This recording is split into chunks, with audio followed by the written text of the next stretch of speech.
મંગળવારના રોજ મોટી દમણના પટલારા ખાતે આવેલ ભીખી માતા અને હરિહરેશ્વર મહાદેવ મંદિરના 8મા પાટોત્સવની ઉજવણી કરવામાં આવી હતી। આ પ્રસંગે સવારે મહાયજ્ઞ અને શોભાયાત્રાનું આયોજન કરવામાં આવ્યું હતું, જેમાં મોટી સંખ્યામાં ભાવિક ભક્તોએ માતાજીના આ શોભાયાત્રામાં જોડાયા હતા। ત્યારબાદ ભાવિક ભક્તો માટે મહાપ્રસાદનું પણ આયોજન કરવામાં આવ્યું હતું, જ્યાં દમણ દીવના માજી સાંસદ લાલુભાઈ પટેલ ખાસ ઉપસ્થિત રહ્યા હતા અને માતાજીના આશીર્વાદ પ્રાપ્ત કર્યા હતા। દમણ જિલ્લા પંચાયતના પૂર્વ પ્રમુખ નવીનભાઈ પટેલ, ડીએમસી પ્રમુખ અશ્વી દમણિયા પણ આ પ્રસંગે ઉપસ્થિત રહ્યા હતા। આ પાટોત્સવમાં મોટી સંખ્યામાં ભાવિક ભક્તોએ પણ મહાપ્રસાદનો લાભ લઈ ધન્યતા અનુભવી હતી।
भक्तों ने दर्शन देता जाओ, ने भक्तों ने दर्शन देता जाओ।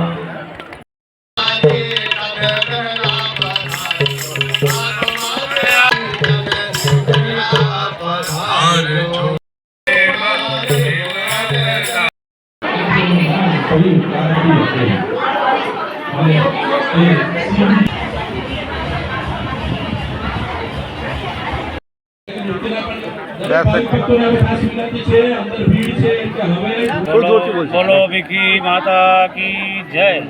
अपना पटलारा ग्राम में आज 2016 प्राण प्रतिष्ठा थी थी અને આજે 8મો આપણે પાટોત્સવ છે, એને નિમિત્તે આ બધા ભેગા થયા ને આજે બહુ મોટો યજ્ઞ થઈ રહ્યો અને સવારમાં શોભાયાત્રા થઈ, પાછી 12 વાગે આવી અને બધા મહાપ્રસાદનો લાભ લઈ રહ્યા ને આ બહુ પવિત્ર ધામ છે।